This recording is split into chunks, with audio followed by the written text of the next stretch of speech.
October 1929. The ticker tape machines started falling, and nobody wanted to believe what they saw. They told themselves it was a dip, a correction, a blip. They had heard that before. 3 weeks later, the richest nation on earth had lost 40% of its wealth. 40% gone.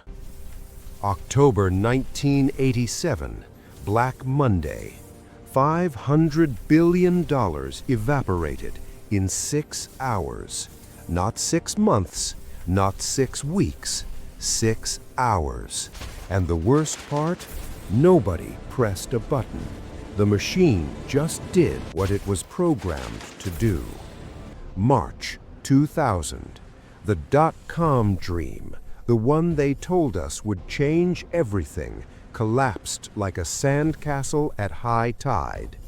Billions in value, gone overnight. Companies that had never made a single dollar, vanishing into nothing. September 2008. The word Lehman stopped meaning a bank. It started meaning a warning. A $600 billion warning that nobody wanted to hear. 4 crashes, 4 generations, 1 terrifying question. Why does history keep showing us the same warning signs, and why do we keep ignoring them? Here's the thing they never tell you. Every single one of these crashes was called unexpected. Economists called them black swans, events too rare, too random, too unpredictable to plan for. But here's the truth. These weren't black swans. They were mirrors. In 1929, U.S. stock market valuations hit 19 times average earnings. 19 times. In 2000, the Nasdaq was trading at 200 times earnings. 200 times. The math always runs out. It just takes a while. In 2008, mortgage-backed securities were rated AAA, the gold standard of safety, right up until the moment they weren't.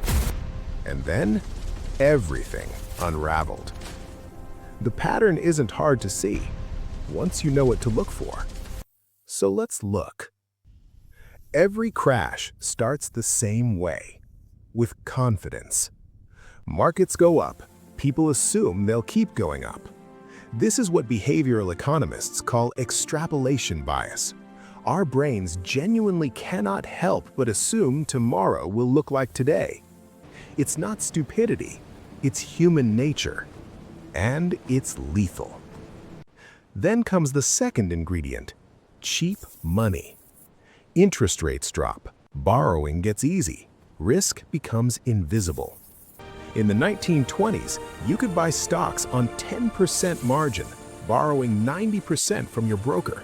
$1 in your pocket, $9 of someone else's money in your hands. What could go wrong? In the year 2000, technology companies with zero revenue, were valued in the billions. An empty office building with a logo and a dream worth more than factories that had operated for a century. And in 2006, banks were giving mortgages to people with no income, no job, and no assets. They even had a name for it, ninja loans. No income, no job, no assets. And still, somehow, the loan was approved. Then comes the third ingredient, and this one is the most dangerous of all, complexity. Financial products so layered, so tangled, so deliberately obscure that nobody fully understood what they owned. In 2008, a mortgage taken out by a family in Ohio was bundled with hundreds of other mortgages, sliced into tranches, repackaged into a security rated AAA, and sold to a pension fund in Norway. That Norwegian fund had no idea what it actually owned. And that wasn't an accident. Complexity hides risk. For the people profiting from it, that's not a bug, That's the feature. And finally, the feedback loop. Prices rise, which attracts more buyers, which pushes prices higher, which attracts even more buyers. Economists call this a speculative bubble. Everyone knows it's going to pop, but nobody wants to be the first one to leave the party. Because in a bubble, the last person to sell loses, and nobody wants to be last. This whole game runs on one emotion above everything else: fear of missing out. In 1929, shoe shine boys were giving stock tips. Think about that. The market was so hot, so all-consuming, that a boy shining shoes on Wall Street was telling bankers where to put their money. In 1999, grandmothers were buying Cisco shares. Television anchors declared, with straight faces, that recessions were a thing of the past. And in 2021, people were mortgaging their homes to buy cryptocurrency. Meme coins, coins based on internet jokes, hit $70 billion in market value. And this in time every single is different. case, The old without rules exception, no longer apply. the experts This said era the same stands thing. alone. This This time time is different. The Every old rules time. no longer apply. It never is. Then comes the pin. In 1929, it was a routine margin call. Brokers demanded repayment. Investors had to sell.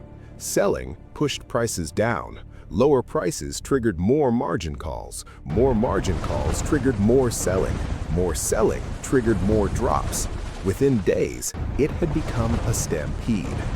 In 1987, it was a computer.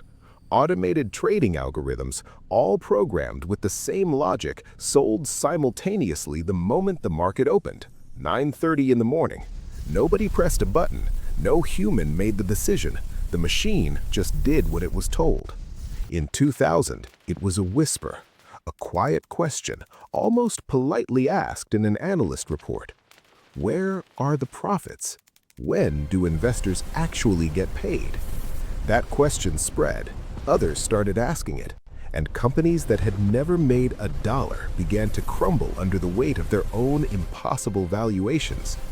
But 2008 was different in scale, not in kind. The same mechanics, the same bubble, the same denial, but the scale was something the world had never seen. Bear Stearns collapsed first. The government stepped in. The Fed bailed it out. Investors exhaled. Crisis averted, they thought. Normal service would resume. 6 months later, Lehman Brothers, $600 billion in debt. No bailout came. The building just fell. Within 24 hours, global credit markets froze. Banks stopped lending, not just to businesses, not just to home buyers, to each other. Banks stopped trusting other banks. And when that happens, when the foundation of the entire financial system stops believing in itself, everything seizes. A car loan in Michigan, frozen.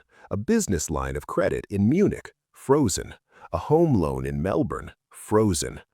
The entire global economy ran on trust, and for 72 hours in September 2008, the trust was gone.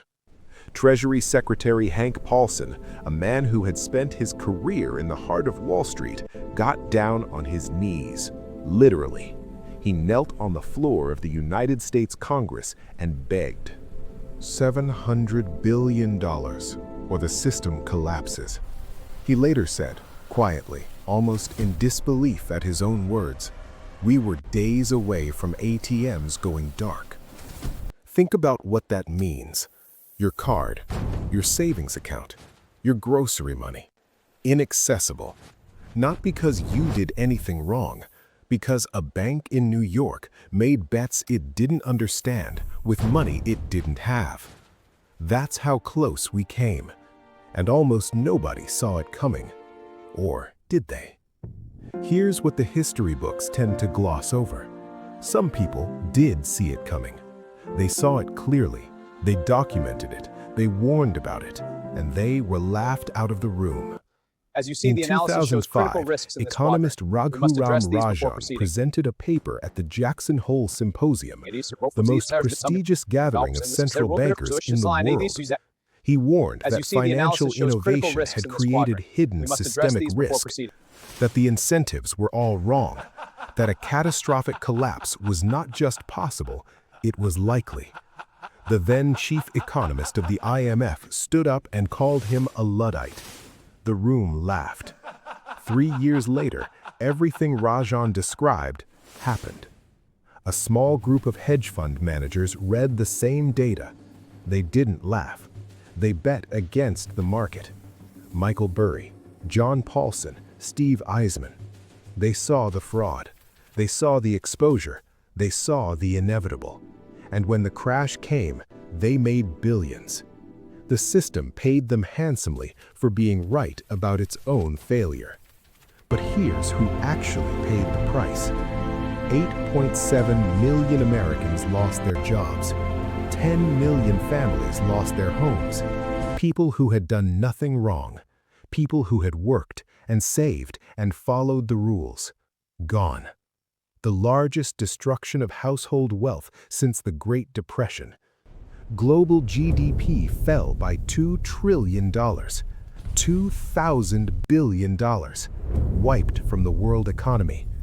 And across the developed world, a generation of young people entered the workforce into the worst job market in living memory. Many of them never fully recovered. And the banks? The institutions that built the instruments, sold the securities, collected the fees, and lit the fuse. They were bailed out. $700 billion of public money. Bonuses were paid that year. Executives kept their jobs. Not a single senior Wall Street executive was imprisoned for the 2008 financial crisis. Not one. The lesson that the powerful learned from 2008 was simple. The risk is yours. The reward is ours. That moral hazard, the idea that you are protected from the consequences of your own recklessness, didn't go away after 2008. It was reinforced. And here, right here, is what should keep you up at night. The warning signs are blinking again. United States total debt has now surpassed $34 trillion, the highest in human history. In early 2024, equity valuations reached Shiller P/E ratios not seen since 1929 and 2000, the two greatest market collapses of the modern era. Commercial real estate is quietly imploding. Office vacancy rates approaching 20% in major cities. Ghost towers, empty lobbies, for lease signs on floors that were packed with workers 5 years ago. Central banks that printed $8 trillion in response to COVID now face inflation they cannot seem to tame. And every mechanism we just explored, the leverage, the complexity, the feedback loops, the fear of missing out, they are all still here. None of them were dismantled. None of them were fixed. They were left in place. Now, I want to be very clear about something. This is not a prediction. Nobody can tell you when the next crash will happen. John Maynard Keynes, perhaps the greatest economist of the 20th century, said it best. Markets can stay irrational longer than you can stay solvent. The bubble can keep inflating.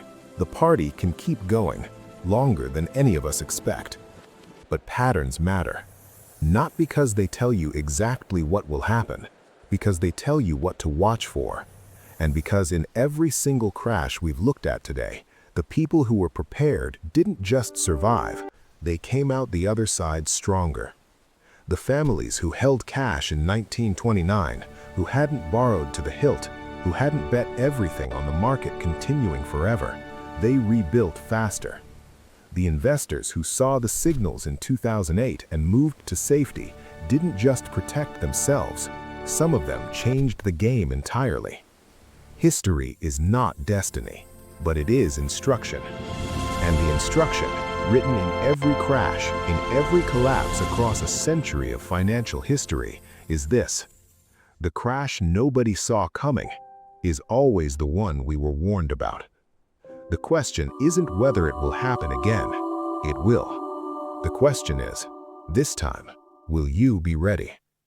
If this pattern worries you or intrigues you, The next video breaks down exactly what individuals did to protect their wealth across every major crash in history. Real strategies, real decisions, real outcomes. Drop a comment below right now. Which crash do you think is most likely next and why? I read every single